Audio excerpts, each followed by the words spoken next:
Hello friends, आज हमारा जो 2022 में बिहार बोर्ड के फिजिक्स का एग्ज़ाम होने वाला है, उसमें जो हम 5 मार्क्स का इम्पोर्टेंट क्वेश्चन कर रहे हैं, उसमें हमारा सेकेंड डे है। और आज हम विद्युत द्विध्रुव के कारण अक्षीय स्थिति पर विद्युत क्षेत्र तीव्रता का मान ज्ञात करेंगे।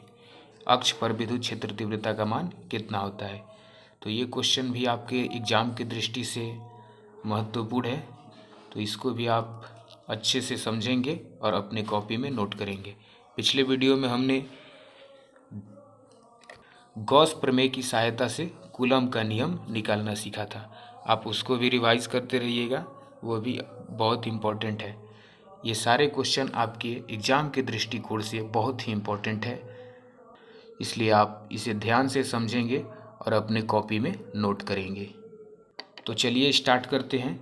विद्युत द्विध्रुव के कारण अक्षीय स्थिति पर विद्युत क्षेत्र तीव्रता। तो सबसे पहले तो हमें विद्युत द्विध्रुव पता होना चाहिए कि विद्युत द्विध्रुव किसको बोलते हैं। तो विद्युत द्विध्रुव का परिभाषा आपने पढ़ा होगा कि समान परिमाण किंतु विपरीत प्रकृति के आवेश जब एक दूसरे से अल्प दूरी पर स्थित हो। मान लिया कि ये एक चार्ज यहाँ पर है और एक चार्ज यहाँ पर है हमारा, और यहाँ हम मान ले रहे हैं कि माइनस, यहाँ मान ले रहे हैं हम क्यू आवेश और यहाँ मान लेते हैं प्लस क्यू आवेश। तो विद्युत द्विध्रुव का क्या परिभाषा है कि समान परिमाण, यहाँ क्यू क्यू दोनों का परिमाण है, किंतु विपरीत प्रकृति, अर्थात एक प्लस तो दूसरा माइनस, एक माइनस तो दूसरा प्लस। समान परिमाण किंतु विपरीत प्रकृति के दो बिंदु आवेश एक दूसरे से अल्प दूरी पर समायोजित हो, अर्थात बहुत ही कम दूरी पर स्थित हो, तो आवेशों के ऐसे निकाय को हम विद्युत द्विध्रुव कहते हैं। आपको पता होगा, पहले से नहीं पता होगा तो समझ लीजिए कि समान परिमाण किंतु विपरीत प्रकृति के दो बिंदु आवेश जब एक दूसरे से अल्प दूरी पर स्थित हो, तो ऐसे ही हम आवेशों की निकाय को क्या बोलते हैं, विद्युत द्विध्रुव। और विद्युत द्विध्रुव के अक्ष पर हमें विद्युत क्षेत्र तीव्रता ज्ञात करना है। तो अक्ष मतलब कि इसी लाइन पर आगे बढ़ा देंगे हम, और इसी लाइन पर हमें विद्युत क्षेत्र तीव्रता का मान ज्ञात करना है। और विद्युत क्षेत्र तीव्रता की दिशा आपको नहीं पता होगा तो जान लीजिएगा कि माइनस क्यू आवेश से प्लस क्यू आवेश की ओर होता है, अर्थात ऋणात्मक आवेश से धनात्मक आवेश की ओर। अर्थात जो हमारा पी वेक्टर होगा, विद्युत द्विध्रुव को पी से हम सूचित करते हैं, विद्युत द्विध्रुव आघूर्ण को। तो विद्युत द्विध्रुव आघूर्ण की जो दिशा होती है वो माइनस क्यू आवेश से प्लस क्यू आवेश की ओर होती है। यहाँ हम एक बिंदु ओ मान लेते हैं। माना कि माइनस क्यू और प्लस क्यू के एक बीच एक मध्य बिंदु ओ है, और इसको हम ए मान लेते हैं, माइनस क्यू जहाँ पर है और जहाँ प्लस क्यू है वहाँ पर बी, अर्थात ए और बी के बीच एक मध्य बिंदु ओ है। और बी को हमने आगे बढ़ाया तो एक बिंदु यहाँ पर हम ले लेते हैं पी अक्ष पर जो स्थित है, और यहाँ +1 कूलम चार्ज रख देते हैं। क्यों +1 कूलम हमने चार्ज रखा, क्योंकि हमें पी बिंदु पर विद्युत क्षेत्र तीव्रता ज्ञात करना है, और जहाँ हमें विद्युत क्षेत्र तीव्रता ज्ञात करनी होती है उस बिंदु पर हम +1 कूलम चार्ज रखते हैं। ये हमने पिछले वीडियो में समझा था। तो +1 कूलम चार्ज हमने यहाँ पर रख दिया। तो अब बताइए कि प्लस क्यू आवेश के कारण ये जो बिंदु P पर विद्युत क्षेत्र तीव्रता का मान होगा वो प्रतिकर्षित करेगा इधर, अर्थात E जो प्लस वेक्टर है हमारा कुछ इधर जाएगा, E माइनस वेक्टर किधर चला गया, इधर, और ये माइनस के कारण जो होगा तो वो इधर जाएगा। तो ये हमारा क्या हो जाएगा, E माइनस वेक्टर, और ये E प्लस वेक्टर होगा, सॉरी E प्लस वेक्टर। तो अब देखिए, अब हम इसमें कुछ मानते हैं। मान लेते हैं कि आपका ये मध्य बिंदु जो विद्युत द्विध्रुव के मध्य बिंदु है, यहाँ से बिंदु P की दूरी r है, बिंदु P की दूरी r है। तो बताइए, बिंदु P की दूरी यहाँ से r है और A से O तक की दूरी को हम L मान लेते हैं। तो O से लेके B तक की दूरी भी क्या हो जाएगा, L, क्योंकि O A B के मध्य बिंदु है, तो L L दोनों हो जाएगा। तो अब B से लेके P तक की दूरी क्या हो जाएगी, R माइनस L। ये पूरा R है और इतना घटा देंगे, L दूरी घटा देंगे, तो L घटा देंगे तो हमारा क्या आ जाएगा, R माइनस L, अर्थात यहाँ क्या हो जाएगा, R माइनस L। ये हमारा हो गया बिंदु B से P की दूरी। और यहाँ A से लेके अगर P तक की दूरी पूछे आपसे, तो ये O से लेके P तक R है, तो A से लेके P तक R प्लस L, अर्थात ए ओ के बीच की दूरी जो एल है ये भी जुटेगा। तो यहाँ से हो जाएगा हमारा जो दूरी आर प्लस एल। तो अब देखिए, अब हम इसमें कुछ मानेंगे। तो हम कुछ इस प्रकार लिख देंगे कि माना कि ए बी एक विद्युत द्विध्रुव है। ए बी क्या है? एक विद्युत द्विध्रुव है जिसका द्विध्रुव आघूर्ण P बराबर 2QL है। आपने द्विध्रुव आघूर्ण समझा होगा कि P बराबर 2QL होता है, तो P बराबर 2QL है। अब हम प्लस Q आवेश के कारण बिंदु P पर विद्युत क्षेत्र तीव्रता होगा। प्लस Q अर्थात यहाँ B पर जो स्थित है, प्लस Q आवेश के कारण बिंदु P पर विद्युत क्षेत्र तीव्रता का मान क्या होगा? E बराबर E प्लस वेक्टर बराबर 1/4πε0। और ये आपका जो आवेश है वहाँ क्या है? Plus Q by R minus L का स्क्वायर हो जाएगा, क्योंकि यहाँ से यहाँ तक की दूरी क्या है? R minus L. अब देखिए यहाँ से B से लेके P तक की दूरी हमारा क्या है? R minus L. तो 1/4πε0 plus Q 1/4πε0 plus Q by R minus L का स्क्वायर। और यह हमारा जो दिशा होगा वो क्या होगा? BP की ओर। BP की ओर, BP अर्थात BP यानी इधर जाएगा BP। BP की मतलब BP, B से लेके B से P तरफ, तो BP की ओर दिशा होगा। ये फिर आप ये भी कह सकते हैं कि I कैप की दिशा में, क्योंकि x अक्ष के अनुदिश जो हमारा इकाई सदिश होता है, यूनिट वेक्टर होता है, वो I कैप होता है। अब लिखेंगे तथा माइनस Q आवेश के कारण बिंदु P पर विद्युत क्षेत्र तीव्रता होगा। तो वो हमारा होगा E minus vector is equal to 1/4πε0 minus Q अब बाई माइनस Q बटा में, यहाँ पर मॉड ले लेंगे ना, मॉड यहाँ प्लस ही होगा क्योंकि परिमाण होता है, तो यहाँ माइनस नहीं होगा, यहाँ प्लस ही होगा क्योंकि यहाँ परिमाण लिया जाता है ना, दोनों आवेशों का परिमाण होता है। तो E प्लस हो जाएगा। और यहाँ से यहाँ तक दूरी देखिए क्या है? माइनस Q से P तक की दूरी, R प्लस एल है, तो R प्लस एल का स्क्वायर, ये दूरी हो जाएगा हमारा। और इसके कारण जो हमारा आएगा दिशा जो आएगा, डायरेक्शन जो होगा वो किधर होगा? माइनस I कैप यानी PB की ओर होगा। PB देखिए तो P से B तरफ जाएगा ना, क्यों? क्योंकि ये माइनस है और ये प्लस है, तो आकर्षण विद्युत बल लगेगा, तो ये एक दूसरे को अट्रैक्ट करेंगे, तो P से B तरफ आएगा।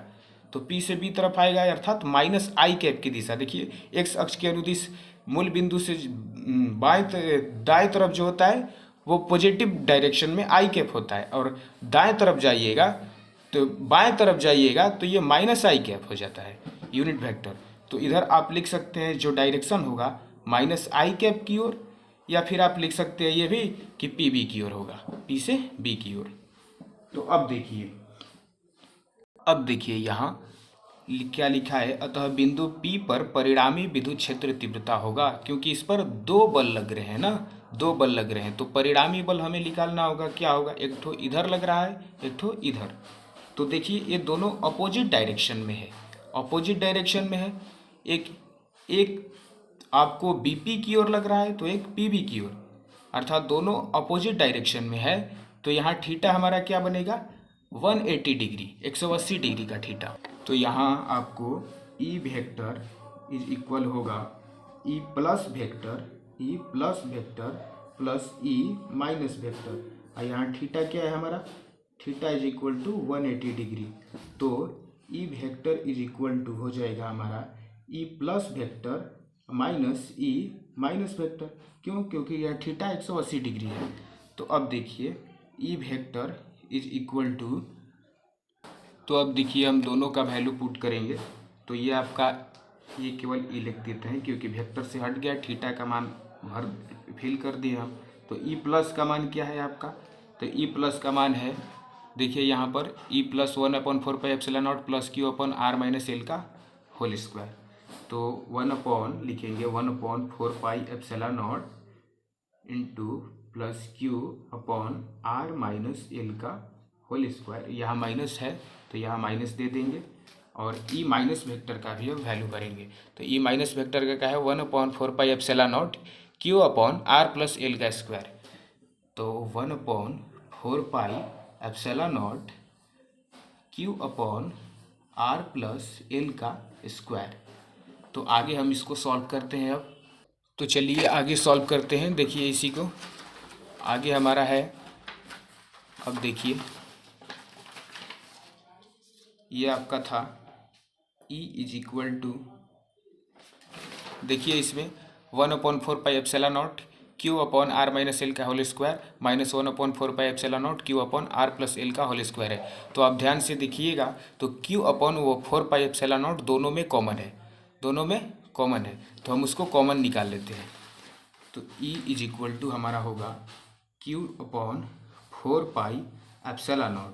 अब देखिए यहाँ पर हम q अपॉन 4πε0 निकाल लेंगे कॉमन, तो यहाँ 1/r माइनस एल का होल स्क्वायर बच जाएगा, 1/r माइनस एल का होल स्क्वायर। और यहाँ आपका क्या हो जाएगा 1/r प्लस एल का whole square, 1/r plus L का होल स्क्वायर। तो अब देखिए इसको आगे फिर हम सॉल्व करते हैं। तो q अपॉन 4πε0 और यहाँ r माइनस एल के whole square R plus L का होल स्क्वायर, ये दोनों का एलसीएम ले लेते हैं, r minus L R plus L का होल स्क्वायर। तो यहाँ r माइनस एल देखिए इधर क्या बच जाएगा, इसको आगे सॉल्व कीजिएगा तो r प्लस एल का होल स्क्वायर हो जाएगा, ये कट जाएगा, भाग दीजिएगा तो r माइनस एल स्क्वायर, तो ये बचेगा, फिर इसमें गुना कीजिएगा तो r प्लस एल का होल स्क्वायर, आगे माइनस है तो माइनस, और फिर यहाँ क्या हो जाएगा r माइनस एल का होल स्क्वायर। यहाँ तक आपको कोई दिक्कत नहीं हो रहा होगा उम्मीद करते हैं। अब आगे देखते हैं इसी को। अब आगे देखिएगा तो क्यू बाई 4πε0 इंटू, अब देखिए इसको हम r माइनस एल और इंटू आर प्लस एल एक ही में करके होल स्क्वायर कर सकते हैं हम, एक ही में दोनों का होल स्क्वायर हो सकता है। और आगे देखिए इसको सॉल्व कीजिए, R square plus L square plus 2rl minus में R square plus L square minus में 2rl, ये हो जाएगा आपका। अब देखिए कुछ कट रहा है, इसको कटा देंगे तो देखिए आर स्क्वायर कट जाएगा आपका, एल स्क्वायर कट जाएगा, माइनस में होगा अंदर, ये माइनस से अंदर में गुना होगा तो ये माइनस हो जाएगा, तो कट जाएगा आपका। तो अब आगे देखिए इसी को सॉल्व करते हैं। तो आगे हमारा होगा q अपॉन 4πε0 इंटू, यहाँ 2rl है और माइनस माइनस प्लस हो जाएगा इसमें, तो ये भी 2rl हो जाएगा, 2rl हमारा क्या हो जाएगा 4rl अपॉन, देखिए r minus L into R plus L, तो R square minus L square का आपका क्या हो जाएगा होल स्क्वायर हो जाएगा। अब आगे देखते हैं इसको, आगे हम इसको लिख सकते हैं q अपॉन 4πε0, यहाँ हम क्या लिख सकते हैं आपको, तो यहाँ लिख सकते हैं 2l इंटू 2r लिख सकते हैं, 2 2 जा 4 rl हो जाएगा, upon R square minus L square का होल स्क्वायर। अब देखिए इसको हम q को अंदर भेजते हैं, तो 1/4πε0 और q को अंदर हमने भेज दिया 2ql into 2r upon R square minus L square का होल स्क्वायर। तो यहाँ क्या हो जाएगा हमारा 1/4πε0 इंटू 2ql का मान क्या होता है हमारा p into 2r upon R square minus L square का होल स्क्वायर। इसी को आगे हम बढ़ाएंगे तो हमारा e बराबर ये निकल कर क्या आ जाएगा 1/4πε0 into 2pr upon R square minus L square का होल स्क्वायर। और यही हमारा अक्षीय स्थिति पर विद्युत क्षेत्र तीव्रता का व्यंजक होता है। इसमें यदि हमारा R क्या हो, मच ग्रेटर देन L हो, तो R को हम नगण्य मान लेते हैं। R को क्या मान लिया जाता है? नगण्य मान लिया जाता है। क्यों? क्योंकि हमने विद्युत द्विध्रुव की परिभाषा में पढ़ा था कि दो समान परिमाण किंतु विपरीत प्रकृति के आवेश के निकाय जब एक दूसरे से बहुत ही कम दूरी पर समायोजित हो तो L का मान तो ऐसे ही छोटा होता है। और यहाँ पर क्या लिख रहा है कि R बहुत बड़ा हो L से, तो L क्या हो जाएगा, हम नगण्य मान सकते हैं। तो L को हमने नगण्य मान लिया, तो L जब नगण्य हो जाएगा तो यहाँ आगे हम सॉल्व करेंगे तो आप देखिए L यानी कि 0 के बराबर हो जाएगा। तो E इज इक्वल टू क्या हो जाएगा हमारे पास 1/4πε0 इंटू 2PR अपॉन, ये तो 0 हो गया, ये L 0 हो गया हमारा। जब L 0 हो गया तो यहाँ R स्क्वायर की पावर स्क्वायर हो जाएगा, R स्क्वायर का स्क्वायर यानी R⁴ यानी कि RQ इंटू R लिख सकते हैं। यहाँ पर R⁴ होगा तो RQ इंटू R लिख सकते हैं, और R से R यहाँ क्या हो जाएगा, कैंसिल आउट। तो E इज इक्वल टू हमारा क्या हो जाएगा 1/4πε0 2P/RQ। तो ये भी हमारा एक परिभाषा होता है विद्युत क्षेत्र तीव्रता अक्षीय स्थिति पर विद्युत द्विध्रुव के कारण। और ये जो हमारा अब डायरेक्शन होगा, तो डायरेक्शन हमारा क्या होगा, दिशा, परिणामी विद्युत क्षेत्र तीव्रता की दिशा BP की ओर या द्विध्रुव आघूर्ण P वेक्टर की दिशा में। देखिए कैसे होता है, तो परिणामी हमारा निकल के जब दो यहाँ आप देखिएगा कि यहाँ E+ में से क्या हमारा घट रहा है, E-। तो E+ का वैल्यू ज़्यादा है और E+ किधर लग रहा है, तो E+ आपको इधर लग रहा है, अर्थात P वेक्टर की दिशा में या BP की ओर। तो जिसका वैल्यू ज़्यादा होगा डायरेक्शन उसी तरफ होगा। तो वही हम लिख रहे हैं इसमें कि जो हमारा परिणामी विद्युत क्षेत्र तीव्रता की दिशा होगा BP की ओर, अर्थात B से P की ओर या P वेक्टर की दिशा में। तो आप उम्मीद करते हैं कि समझ गए होंगे। अब हम आपको अपना नोट्स दिखा दे रहे हैं जिससे आप लिख सकते हैं। तो दिखाते हैं हम अपना, तो ये रहा हमारा नोट्स। देखिए, विद्युत द्विध्रुव के अक्ष पर स्थित किसी बिंदु पर विद्युत क्षेत्र तीव्रता। देखिए AB ये क्या है, विद्युत द्विध्रुव है और उसका मध्य बिंदु P है। P वेक्टर -Q से +Q की ओर होता है। और देखिए बिंदु O से P की दूरी हम R मान लिए हैं, तो वहाँ से P से O की दूरी R होगा, तो B से लेके P तक की दूरी R-L हमारा हो जाएगा। और यहाँ A से लेके P तक की दूरी यहाँ R+L, यहाँ हम लिख देते हैं, L हम नहीं लिखे हैं, L यहाँ पर होगा L। तो हमारा क्या हो जाएगा R+L। तो माना कि AB एक विद्युत द्विध्रुव है जिसका द्विध्रुव आघूर्ण P = 2QL है। अब +Q के आवेश के कारण बिंदु P पर विद्युत क्षेत्र तीव्रता निकाला गया है। तो E+ वेक्टर = आप देख सकते हैं 1/4πε0 प्लस I कैप की दिशा में है, इसका डायरेक्शन -Q के कारण। फिर उसी प्रकार आप देखे होंगे वीडियो में आगे, फिर देख सकते हैं, नोट कर लीजिए इसको। देखिए शुरुआत से यहाँ स्क्रीनशॉट आप ले सकते हैं। आगे देखिए,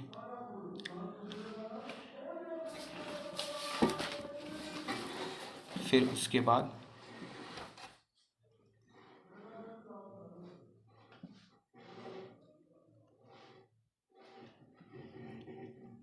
चलिए, थैंक यू। यदि आपको हमारा वीडियो पसंद आता होगा तो इसे अपने दोस्तों में भी शेयर करें। थैंक्स।